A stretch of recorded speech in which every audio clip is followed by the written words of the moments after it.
Dr. Eggman's amazing interstellar amusement park. Incredible alien worlds, fantastic creatures from outer space, and more?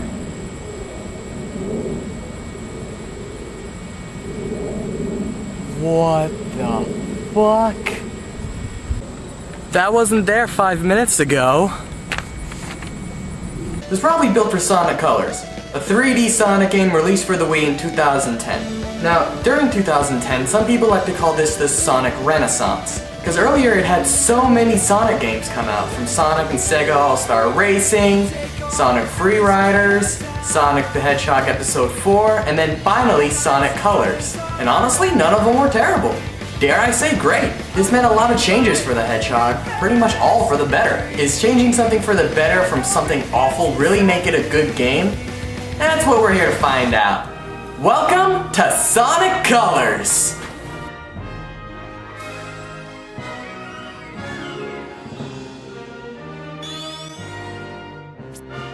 Hello, Sonic.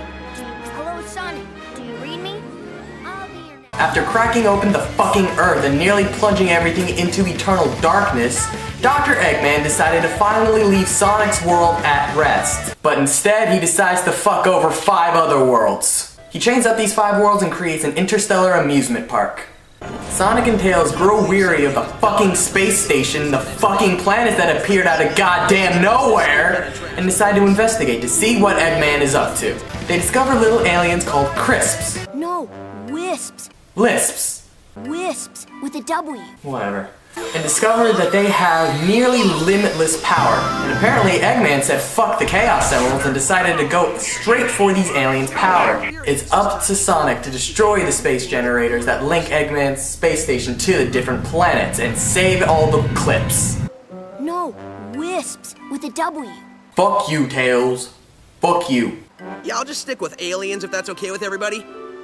And honestly, there is nothing more to this story. You zip through a planet, you beat the shit out of the robots, you destroy the generator, and then done! I know I said that Sonic Unleashed had a simple story, but consider Sonic Unleashed like a novel. Sonic Colors would be the cliff notes of that novel. And you wanna know something I found super interesting about this story? Do you know who wrote it? The guys who made these!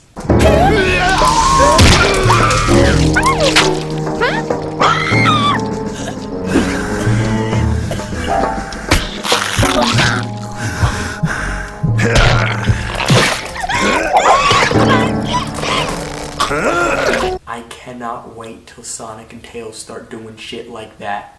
While the story is weak, that doesn't mean that you don't want to watch the cutscenes, because every single one of them is amazing. The new writers for this game are fucking fantastic. Cutscenes usually move the story along, but this game is different.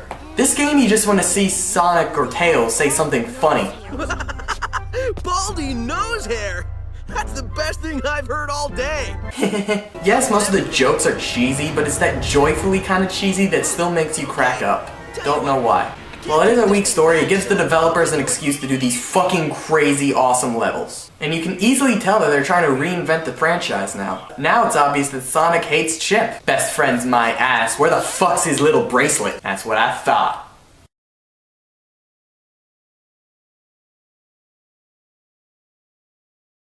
One word. Beauty. This is definitely one of the most visually impressive Sonic games ever made, and honestly, I think it's one of the most stunning visuals on the Wii to date. And everything in this game looks fantastic. The models, the animations, the background, all of it's dynamic and fantastic. At first I thought I was just playing a game on the Hedgehog engine again. Then I did some research and found out that the developers at Sonic Team plain out said that the Wii cannot handle the Hedgehog engine. Are you sure it can do all this? You have no idea my reaction when I found out that this wasn't the beautiful Hedgehog engine from Sonic Unleashed. This is just an original engine that they built for Sonic Colors. Every level has a unique visual design that just makes me want to die from epic orgasms. Just change these pants! My personal favorite level is the Starlight Carnival. Everything is just bright, vivid, amazing, and fast-paced. I think the way this level looks is probably one of the best things the Wii has ever had. And along with the impressive visuals comes an amazing soundtrack. And every single level has has a kick-ass tune that just really gets you in the fast-paced mood. The opening thing, Reach for the Stars, it sounds brilliant. Take off at the speed of sound. Bright lights, colors all around. I'm running wild, living fast and free. Got no regrets inside of me.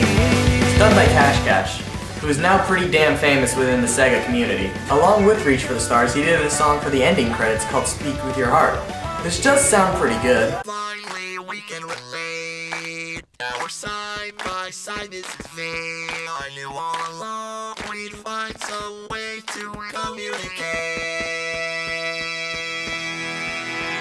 It grows on you. This game even comes with a huge surprise to the franchise by replacing the entire voice cast. The only returning voice is Mike Pollock, who's always done a fantastic job as Eggman. Remember, ladies and gentlemen, try the newest dining experience here at Eggman's incredible interstellar amusement park, the bucket of sushi. Now with fish. But replacing Jason Griffith is Roger Craig Smith. To find Baldy McNosehair, of course. I'm totally calling him McNosehair. Yes, now I'm talking about the manly guy who does Chris Redfield and Ezio Auditore. He's fucking Sonic the Hedgehog. Requiescat in pace. And replacing Amy Pallant is Kate Higgins, who now voices Tails. He says his name is Talks a Lot, and he's from a faraway soda, and where flowers water them with dancing. Yay, Tails sounds like a boy. And you'll be surprised who Kate Higgins is. Sakura from Naruto. Both of these guys have fantastic voices and are fucking amazing. I love this new voice cast. Along with his new voice, Sonic gets a somewhat new personality. He's a lot more cocky than he was before. What I loved about Sonic is that he was always heroic, not necessarily this cocky asshole we see. But still, this cocky asshole personality does work. I don't mind it, I just prefer him as a hero. When Roger Craig Smith delves deep into Sonic's personality, we find out a lot of stuff about him that I've never known before. So I'll give you an extra large clobbering for nothing. Yeah, I'll just stick with aliens if that's okay with everybody. No copyright law in the universe is going to stop me! My eyes are open. So far, everything seems better, but what about the actual gameplay?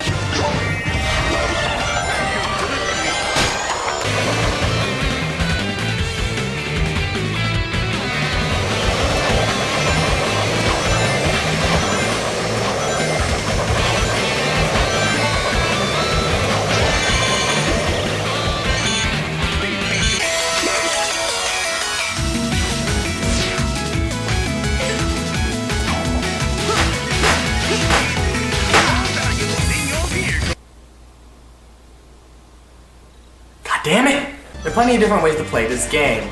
There's Wiimote and Nunchuck, Wiimote on its side, classic controller, or the way all of you should play, GameCube controller. I know when you're watching this, it just seems like it's rehashing from Sonic Unleashed, but it's really not. Sonic Unleashed focused on its super speed, and literally the only thing you could do in the day stages is zip right through them. That's what made most of the levels that weren't the main story kind of difficult. Sonic was too fast, and all the challenges they wanted you to do just wouldn't work. This is the opposite. While Sonic still is super fast, they slowed him down greatly. Some may argue that it's because the Wii can't handle him that fast, but I don't care. It works perfectly. Honestly, you'll probably spend your time more in 2D than in 3D doing awesome platforming. You all wanted him back at its roots, here you go. The Sonic Boost, which is one of my favorite parts from Unleashed, comes back, but it is way harder to use because instead of collecting rings to let you do it, you have to defeat enemies or collect white wisps, which actually are rarer than you would think. And along with the white wisps, there are many different colored wisps. Some of them include the cyan wisps, which just let you blaze through the stage in a giant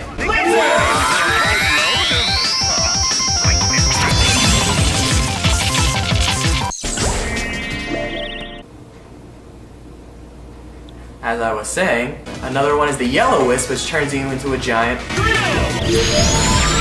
The pink wisp, which turns you into a ball and covers you in. The Wisp turns you into a... Who the fuck is saying this? This is the quote-unquote gimmick of this game. And honestly, I never noticed it was a gimmick.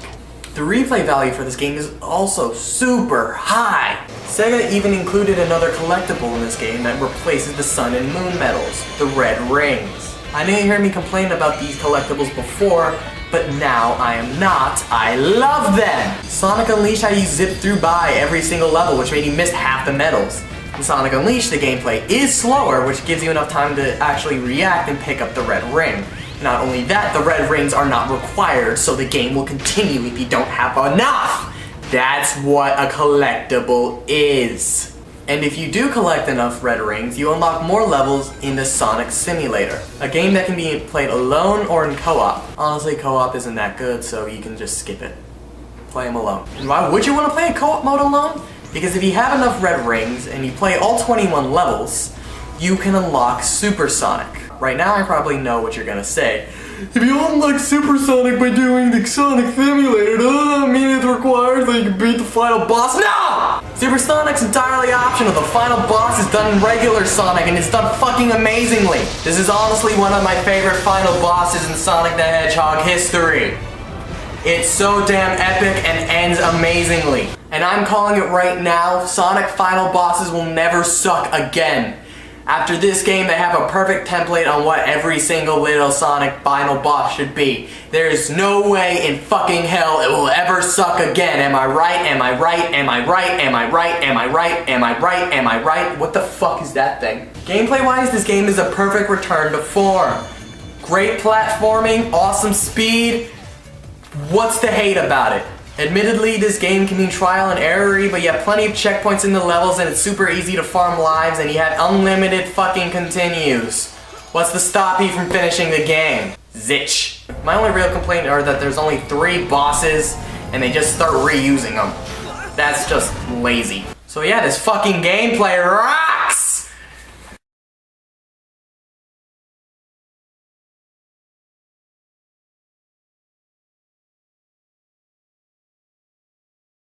There's no way you can hate this game! While I don't think it's as good as Sonic Adventure 2, it comes pretty damn close! Sega looked at all their past mistakes and decided to just say, fuck it, we'll fix them all! You thought Sonic was too fast and Sonic Unleashed there will slow him down and even give you perfect platforming! What, you thought the 4Kids voice cast was fucking annoying? Great, here's fucking Ezio Auditore! Nothing is true. Everything is permitted. You think our stories fucking suck? There you go, we'll take them out for ya. Think Super Sonic's overdone? Great, we'll take him out of the fucking story. Wish this fucking guy never existed? Don't worry, Sonic doesn't remember in the slightest. You thought some of our earlier games looked fucking terrible? Here you go, we'll make you the most beautiful game on the face of the fucking planet. There is no way in hell Sonic fans will not fall in love with this game instantly. Hell, even people who thought the past Sonic games fucking sucked will even love this game. It is a complete reboot of the franchise, and I love it. It completely reinvents the Hedgehog right down to his fucking personality. I'm totally calling him McNosehair. This game gets my balls tingling just thinking about it. I don't know how many times I can say this. I love this game. I love this game. I love this game. Sonic the fucking Hedgehog is back.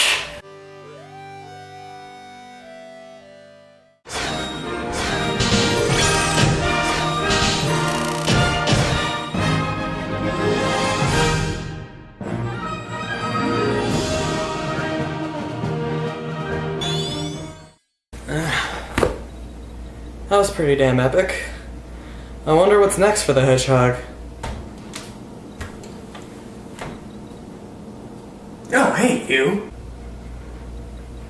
Who are you? I'm you, from your Shadow the Hedgehog review. Ditch the eye patch. Shades are much cooler. Well, why are you here? I'm here for your next review. Next review?